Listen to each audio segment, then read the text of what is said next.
When it comes to dining experiences, there are wide varieties of possibilities. There are those memorable meals that mark a special occasion, like a birthday or an anniversary, a fancy wedding reception or an elegant dinner party at a friend's home. Then there are those times you hit the McDonald's drive-thru on a long road trip, artfully dipping fries into the delicately balanced ketchup packets set in the center console. And there's literally everything in between.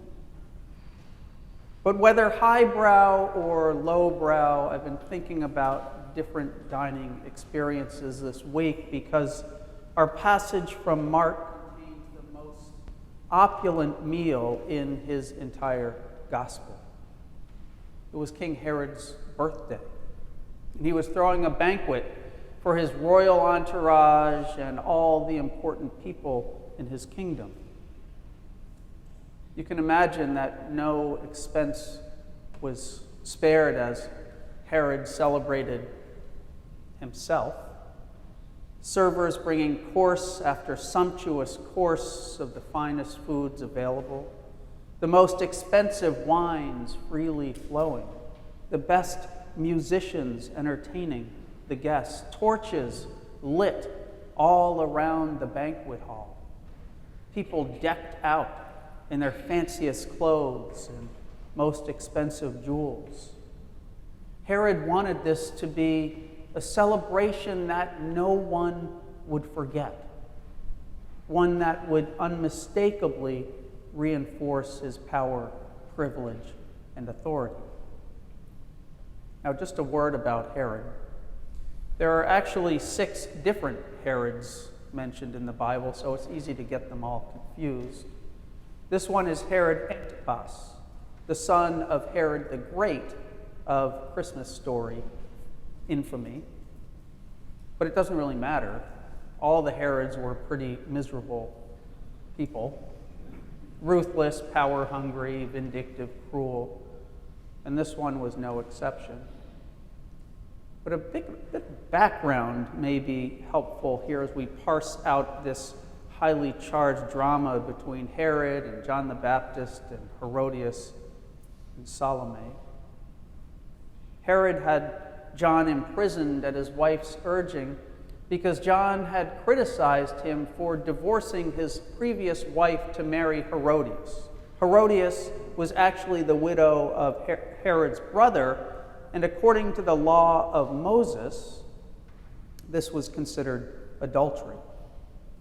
John, as you might imagine and might expect from a man who boldly called out hypocrisy along the banks of the River Jordan, was unrelenting in his condemnation. Herod himself might have brushed this off, not cared too much about John's protests over his marriage, but his wife held a major grudge against the man who had so publicly denounced her marriage. It was embarrassing. So imprisonment wasn't enough for Herodias. She was out for blood. She wanted this impudent prophet permanently silenced. And so the wheels are set in motion that lead to John's head being served up on a silver platter. And once that happens, the message sent out to anyone with ears to hear is loud and clear. Speak truth to power and get slaughtered. Dare to mess with those in authority and end up in a shallow grave. If it sounds vaguely familiar, it's because this whole saga foreshadows the crucifixion. But it is into this context that Jesus holds up and models an alternative way of life, a way of love that subverts power and privilege with love and compassion. Think about the contrast between Herod's banquet and the Last Supper. One's a lavish and self-indulgent feast in an opulent setting, full of political intrigue to celebrate an immoral king. The other is a simple, solemn meal in an upper room full of humility and love the night before Christ's crucifixion. One's central drama ends in the unjust killing of an innocent man. The other ends in the institution of the Eucharist, amid Jesus' bidding his disciples to do this in remembrance of me. One is a monument to the way of self. The other is a testament to the way of love. The Christian faith is quite clear on which path we must follow, and it is decidedly not the way of self, the way of violence, the way of Herod. It is the way of love, the way of peace, the way of Jesus. And as we gather this morning to hear the story of a violent murder, it's impossible not to reflect upon the political violence that took place at a rally in Butler, Pennsylvania last night. If there is one thing that unites us in this moment, it is to condemn political violence of any kind.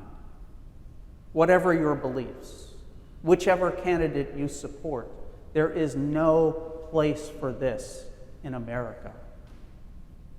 It is not the way of democracy, and it is not the way of Jesus. As people of faith, our path is to pray for those impacted by yesterday's shooting, to pray for our former president and his family, to pray for the dead, to pray for our deeply divided nation, to pray for an end to the hateful and incendiary rhetoric that so often consumes us, to pray that we will settle our differences with ballots, not bullets, and to pray that in the coming months we will see and treat those with differing views not as enemies, but as fellow children of God. That's the way of Jesus. One crucial role of the ancient Hebrew prophets was to call rulers and nations back to God when they had gone astray. John the Baptist stood firmly in this tradition of courageous prophets like Amos, whom we hear from this morning. Amos was always criticizing the opulent lifestyle of the ruling class who enriched themselves by trampling on the poor and needy. He was insistent that their actions were not in accordance with God's laws. And so he famously used the analogy of the plumb line to make his point. If you're not familiar with the concept, a plumb line is a simple device used by builders to make sure that a wall is straight and true. And so for Amos, the plumb line is God's intention for the world. Justice, mercy, peace, compassion. While the crooked wall is a ruler or nation that has gone astray, one that has not held true to God's vision for humanity. Clearly, by this measurement, Herod is not living a plumb life. He is not living according to the ways of God. His life is one of moral corruption and decay. And when we resort to political violence, when we fail to respect the dignity of every human being, we are clearly not living in harmony with God's vision for us. In his book, The Road to Character, David Brooks writes about what he calls the crooked timber of humanity. It's rooted in church teaching. It's rooted in St. Augustine's writings about sin and the human condition. But it's the belief that all of us are broken, that no human timber comes out square. We are all works in progress, of course. We are all crooked timber as individuals and as a nation. But by looking out for those plumb lines, those divine guideposts, we grow as people of faith, ever more in tune with God's vision for the world. But here's the thing. We can't do this alone. Think about that famous Leaning Tower of Pisa. If you've seen it in person or just seen pictures of it, there's no doubt that it leans. But if you turn your head enough, it looks completely straight. And so if we only listen to our own perspective of what is moral and holy and true, we may be fooling ourselves.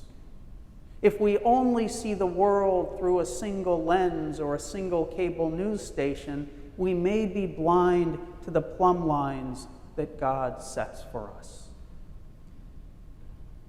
Which is why we so desperately need the community of the church. We need the church's teachings. We need one another to help us see that the Leaning Tower of Pisa is actually leaning. That's what Herod lacked. He had no one willing to name the plumb lines, no communal accountability, no faith.